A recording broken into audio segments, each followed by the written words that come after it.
Hello, everyone, and welcome back to the CDL podcast, the pre-Florida show. I'm going to stop saying the episode names because pretty quick I'm going to lose track and forget which one I'm on as we just keep going with more and more post and pre-event episodes.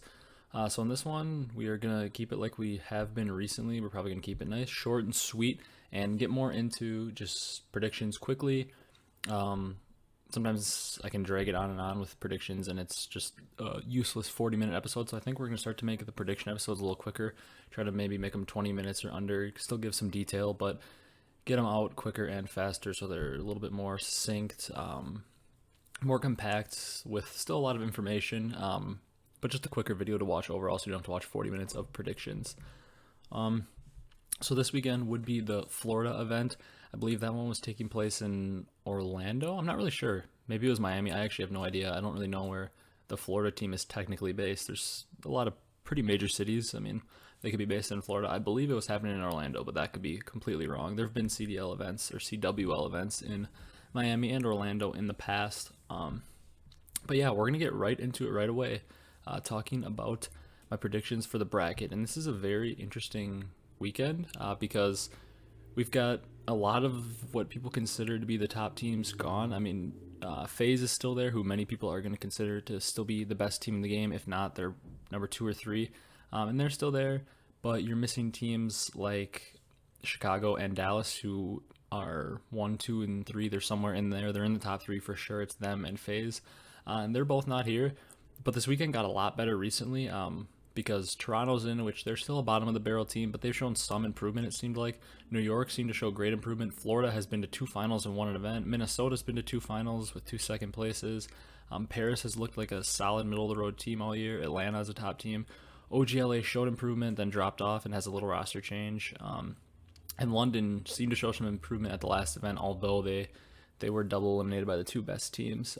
So a lot of the teams that we thought, like Toronto, New York, Florida, Paris, even London, that didn't seem to be too good, are actually really competitive. So this could make for one of the most interesting events, especially with Hecz looking a little more human recently. If Hecz is not as far ahead of everyone, this could be the most open tournament we've had yet. Hecz will probably still be the favorite, but I think this could be the most open tournament we've had yet.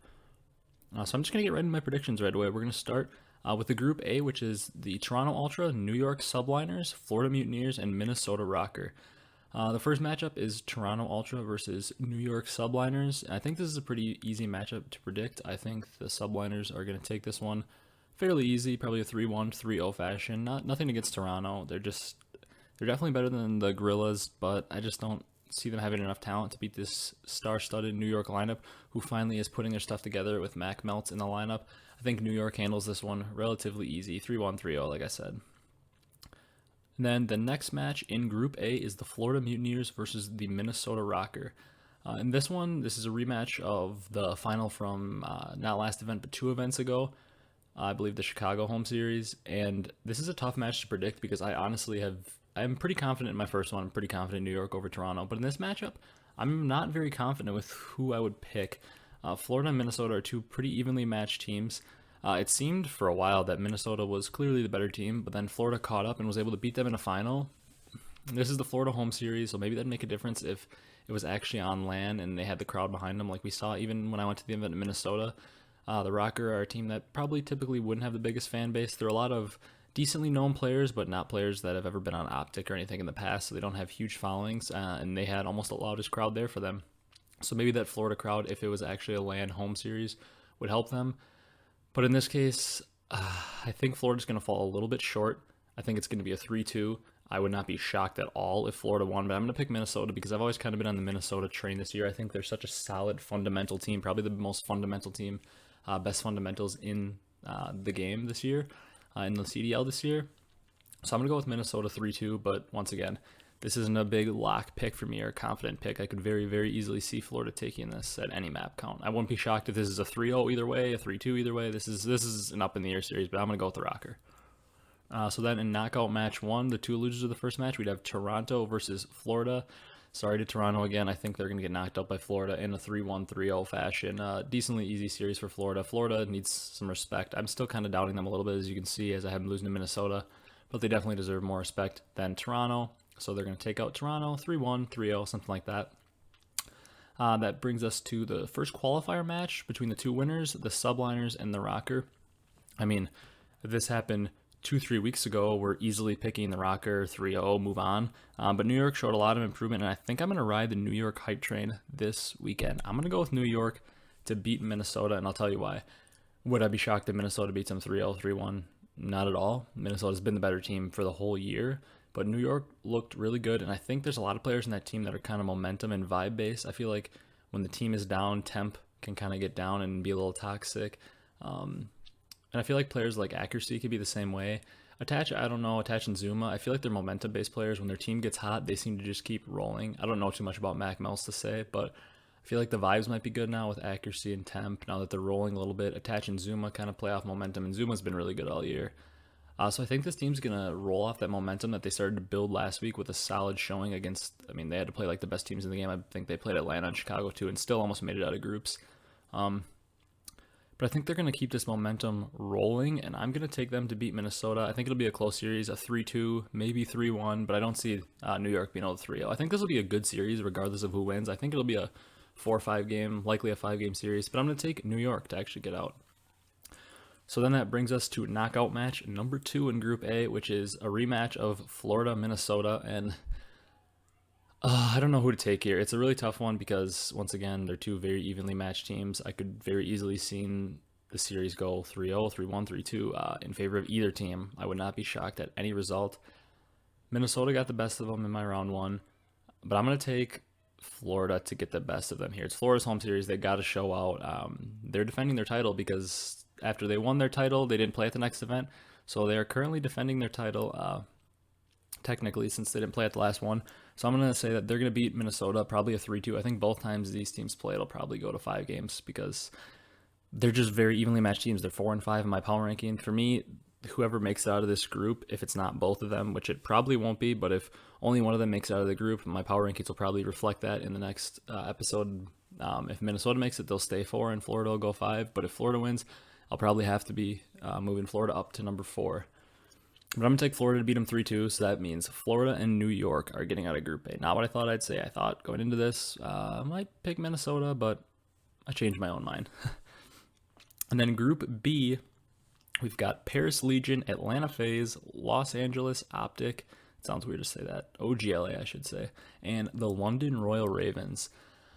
In this group, to me, I think it's pretty clear-cut, actually, who's going to make it out. A few weeks ago, if you'd asked me, I would have said this is really messy because I think London's a very good team. I thought Optic 2 or 3 weeks ago was a very good team. FaZe is a very good team, and Paris has been just a pest team. They're not a top team, but every time they play a top team, they're never an easy out. It's always a 4 or 5 game series, and every once in a while they win it. But the first match is Paris versus Atlanta. I think you all know where I'm going with this. I've been riding the Atlanta hype train all year. Atlanta's going to win this one. I usually like to say like a 3-0 or 3-1, but I'm going to say 3-1 solid in this one. I think Paris is a team that needs to be respected. I think they'll be able to take a map, maybe an S&D off of Atlanta. I think they'll take a map. 3-1 FaZe. And then the other match is OGLA versus London. This OGLA, we're going to talk just briefly about their roster change that they made a little later, bringing in Chino for JCap.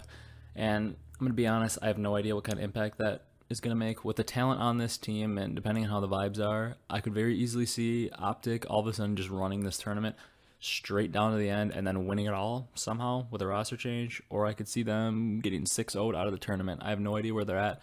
And because of that, and because of the fact that I think London is actually a really solid and going to be consistently solid top 4 team as long as they're not playing the top teams, I think London's going to win this one. I'm going to say 3-1. I'll give Optic a map. But once again, I'm not that confident in that pick because I feel like London's a good team. But once again, they only won 2 maps last event, playing the 2 best teams, albeit, but still they only won 2 maps. So it's tough to have some confidence in them to be able to win 3 for a series. But OGLA is a mess right now, even though I could see OGLA with the vibe change, Chino bringing the good vibes. I could see them winning it, but I'm going to go with the safe pick in London.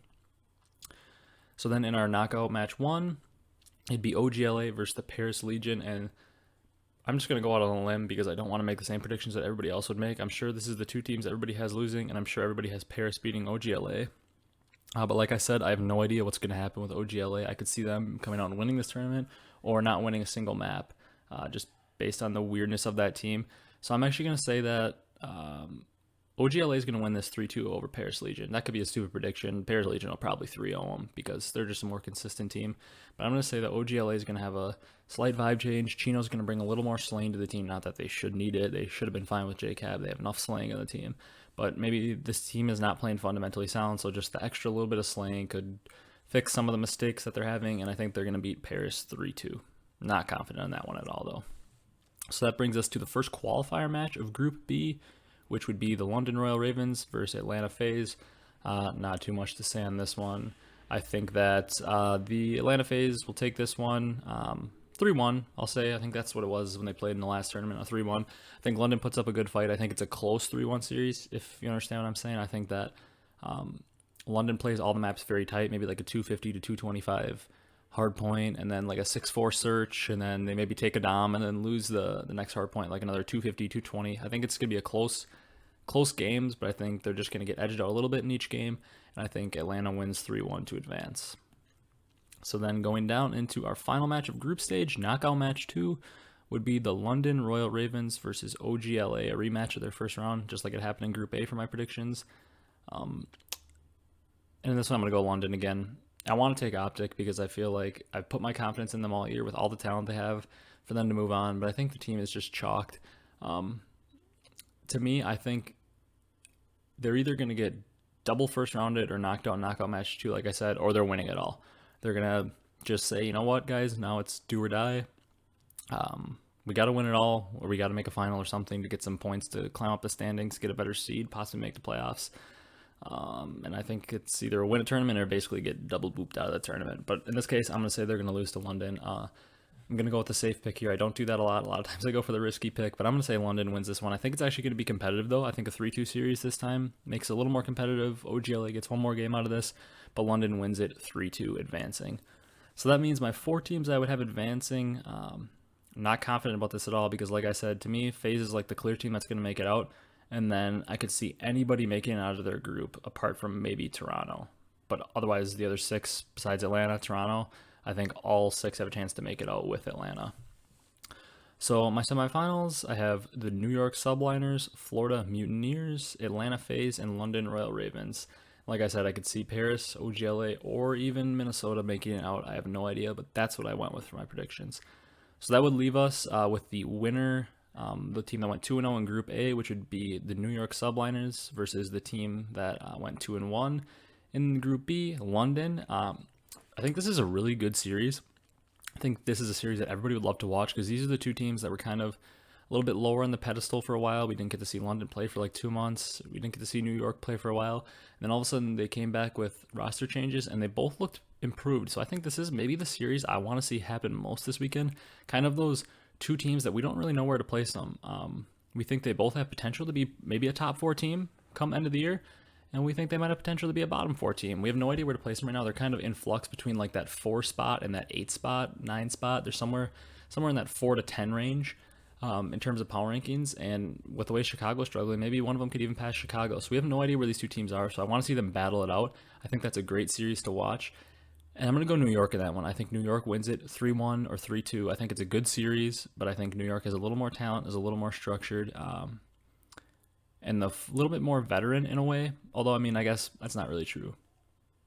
Because Jerd and all those guys, Scraps, Wuskin, they're all veteran players. So I guess that's not really true. Shawnee is too. But I think that, I don't know, the veteranness of Attach, Zuma, Accuracy, been around, won a little more tournaments than those other guys on the London side. I think they're going to propel them in the semifinal to go to the final in a 3-1, 3-2 victory. So then the other one we have Atlanta would be the 2-0 team out of Group B versus the 2-1 team out of Group A, which I have as Florida. I believe Florida took out Atlanta. I can't remember if they did. I thought they did, maybe, but I can't remember. But yeah, Florida, Atlanta, I think you all know I'm going to go with this one. I've been on the Atlanta train all year, even though I do have confidence. I think Florida's a great team. I don't think they win their own home series. I think they fall to Atlanta 3-1. I'll give them respect of a map, but I think Atlanta handles. I don't know if the maps are that close. I think Atlanta's going to handle this one pretty well because I think Atlanta's on a little bit of a revenge tour. I feel like they think they maybe got a little disrespected after the last tournament, after everybody saying Dallas is no doubt, including Crowder, saying of his own team, Dallas is no doubt the best team in the game. They're no doubt the best team. I I feel like the players just kind of kept their heads down, been silent, and they're like, yeah, we're going to show you who the real best team is. So I think they're going to win that 3-1. So that puts New York versus Atlanta in the finals. Kind of a shocker. I'm sure many of you have Florida and Minnesota coming out of Group A. You don't even have New York making it out of your group, and here I am putting them in the finals. But I think I'm going to go with Atlanta to win this. I think they're going to win it 3-0, 3-1. I think it's going to be a pretty handily series by Atlanta. I think it's going to be pretty easy for them. I think some of the maps might be close, and I wouldn't be absolutely shocked if New York pushes it to a Game 5 and somehow finds a way to win it, but I definitely would give the pretty significant edge to Atlanta. I think New York should be really proud if they make it to a final. That's great progress from going to a team that couldn't even win a match to making it to the second round in the last tournament, not to the semis, but the second round, and then now making it to a final. But I have to go with the safe pick here, Atlanta. I wouldn't be absolutely astonishingly shocked if New York won, but it would be a decent shock to pretty much everyone. I guess it would have to be a little bit of a shock to me if they won. So I'm going to go with Florida Home Series. I'm going to go with Atlanta. 3-1, 3-0 to win it all. Shocker, I seem to pick Atlanta every time, but that's just such a safe pick to me. So I have Atlanta winning. Those are my predictions. Then I kind of wanted to go over some recent news that's coming out of the community. So the first thing up, obviously, the headliner team of the CDL. We kind of have to talk about them. It's the Chicago Huntsmen. Gunless has been benched. I was speculating that over the last few podcasts, saying I think Gunless is traded or benched just because, to me, he's the scapegoat on the team. You've got Scump and Formal. Hecz is the owner of the team. Scump and Formal are the Brandon guys. They're not getting benched, I'm sorry, unless they retire or they're literally so bad that they know that they have to be benched. They're not getting benched or traded. Scump and Formal are the franchise players. Regardless of if they deserve to be play-wise, branding-wise, and Hecz being the owner, I'm sorry to say, but Scump and Formal are safe. The only way Formal's not safe is if Scump wants him off the team, because I think Scump is king on the team. Like Hecz said, he'll never drop Scump, just like if he was never going to drop an 8-shot, he's never going to drop Scump, because Scump's obviously a much higher skill level than an 8-shot, and he's the most marketable player in the CDL. He's a great asset. Honestly, he's almost a more important asset than winning for a team. He's got such a following. He brings so many fans into the team that Hector's not going to drop him. Formal's not going to be dropped. Those two are safe. And you've got Envoy, who's been the best player on the team this year, and he's the one actual really young gunner. He's going to be safe. And then you've got Arcides, who came there as a duo with him. Arcides is close with Formal. Scump seems to have a good relationship with him. Him and Envoy were a duo coming into this game that we're going to play together for sure. Seems like Hecz really likes him. And then the odd man out that's always scapegoated by the community is Gunless. So he gets benched for General. Although, is it General? I don't know. General played with the team in a few scrims, and then he tweeted a clip of some highlights he had where he looked pretty good communication, but he said, hope to be starting again soon or something, or hope to be playing again soon. So that makes it sound like he's not actually a starter. Pristini's sitting on the bench in Florida, not playing for a few months. After making a final, then taking a break, obviously that's completely okay. He takes a break for his own personal reasons, and you're not going to judge that. But all of a sudden he takes a break. They bring in Pharaoh in Florida, and Pharaoh plays well. All of a sudden they win a tournament. Pristini's just sitting there on the bench, last year's world champion, played very well this year. I think Pristini's coming to Chicago. I think some kind of trade's going down. Maybe Gunless gets traded to Florida, but to me that kind of messes up the whole Florida situation, considering they just won an event. It's pretty hard to leave a player of Gunless's caliber on your bench with a roster like Florida's, where they don't really have maybe Skies is a superstar, or maybe Pharaoh could be, but they don't have a established superstar like a Gunless who's been a superstar for many, many years. Since IW, he's been a superstar 3 or 4 years. I know Skies is up there, up and coming, and so is Pharaoh, but none of those guys have been superstars for 3 or 4 years like Gunless. So I don't know how it's going to work, but I think maybe General plays this weekend, or all of a sudden maybe at the last minute we see a Pristini trade, maybe? Chicago, Pristini, I don't know. But yeah, Gunless has been benched for General. Some other news, Chino's in for JCap, not a lot to talk about there. Same thing as Gunless on this team. JCap should have known when he was signing. If he didn't, I don't know what he was thinking, but he should have known if this team struggles, he's the scapegoat. You got Slasher, an all-time great AR, who's played with JCap before. JCap may have let him down for a ring in IW. You've got Dashi, I mean, he's the franchise player. He's the most marketable for Optic. He's loved by all the old Optic fans, and he's a pretty loved player, extremely talented, young. Same with TJ, kind of the last guy left from that old Optic team where all the fans were. He's marketable. He's a young player. He's been known as one of the better young players for a while. And then you've got, oh my God, I'm blanking on who the other player on the team is. Oh, Kenny, another young player, best player in World War II. I'll stand by that forever. I will die on that hill that Kenny was the best player in World War II. He struggled to start the year last year. Great player by the end of BO4. And then there's JCap, a veteran player, not the best gun skill, but extremely smart. Always going to find his way into the top 4 of tournaments. He's got the highest average champs placing. He's got 2 rings. But the KD is not there, and then when you look from the outside perspective, people are only going to look at KD. That's all they're going to care about.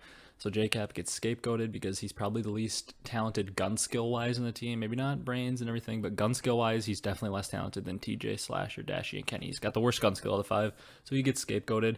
Chino's in. I know Chino has more gun skill than JCap. I know Chino's a smart player, but to me, it's not really fixing a role because you have a main AR player in Dashi. You have a main AR player in Slasher. You've got a submachine gun player in Kenny. Another submachine gun player in TJ, and then another slow main AR in Chino. So you've got 3 main ARs, 2 that play a little faster than 1 really slow one, and 2 subs. You're missing Slasher can play a flex and Dashi can play a flex, but I doubt Chino's going to the main. The only way I see this working is if Chino's the main, playing a slower main AR that works in this game, and then Dashi and Slasher can run the subs and be flexes and fly around the map with TJ and Kenny. In my opinion, I don't see a way that can't work, but this team, they find a way to not make it work this year, but it just doesn't make sense to me how you could have a solid main AR, a very good, I'd say one of the better, above average, not crazy, but above average main ARs in Chino, and then 4 of the most talented players in COD history in TJ, Slasher, Dashi, and Kenny. How can those 4 running around the map just killing? How can they not be good? I don't know, but I'm sure this team will find a way. Then the last little bit of news I saw, I don't know if this is confirmed. I don't remember where I saw it. I think it might have been the CDL Intel page. But apparently with the change in format for the season, I might have touched on this on the last episode, but I can't remember. But apparently with the change in format this year, they're talking about making the playoffs 12 teams since the struggle. We missed out on some events. They had to go online. Online can be a little fluky compared to LAN. Apparently all 12 teams might now be in, and I'm not sure how they're going to do that. I think maybe they'll do the top 6 are guaranteed in the playoffs, and then the bottom 6 teams play for the 7 and 8 seeds, and then it's still 8 teams. So there's a 6 teams make it in, a 6-team plan, possibly. I have no idea how that'll work. Then maybe the 1 through 6 best or highest CDL points teams get the 1 through 6 seeds, and then the 7 and 8 seeds are up for grabs. Maybe the 7th and 8th place team get a bye, and then 9 plays 12, 10 plays 11, and then you would know how the bracket would work then, and then those top 2 teams get the 7 and 8 spot, and then it'd be 1 versus 8, just like the NBA playoffs. 1 versus 8, 2, 7, 3, 6, 4, 5, and then they'd move on from there.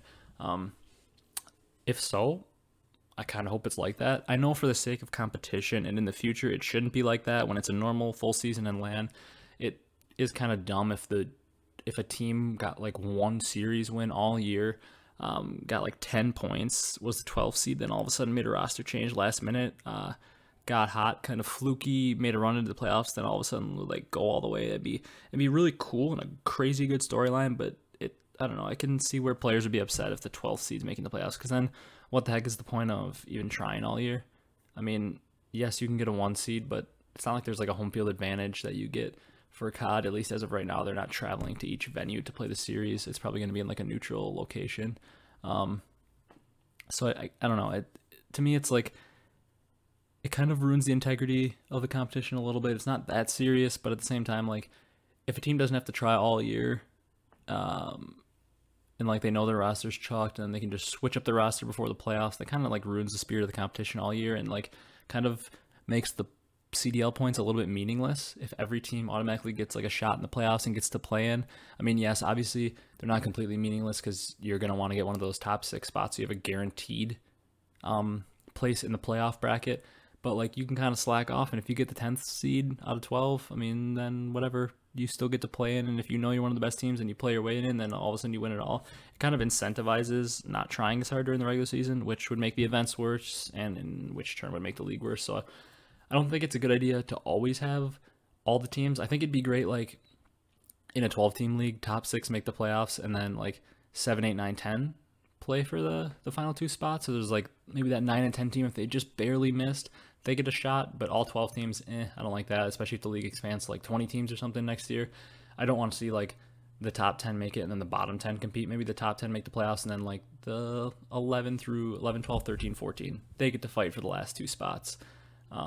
And then you keep like 15 through 20 out, because I mean, at that point, like if you're number 20, do you really deserve a shot to try to make the playoffs at the end of the year after all that struggling? No.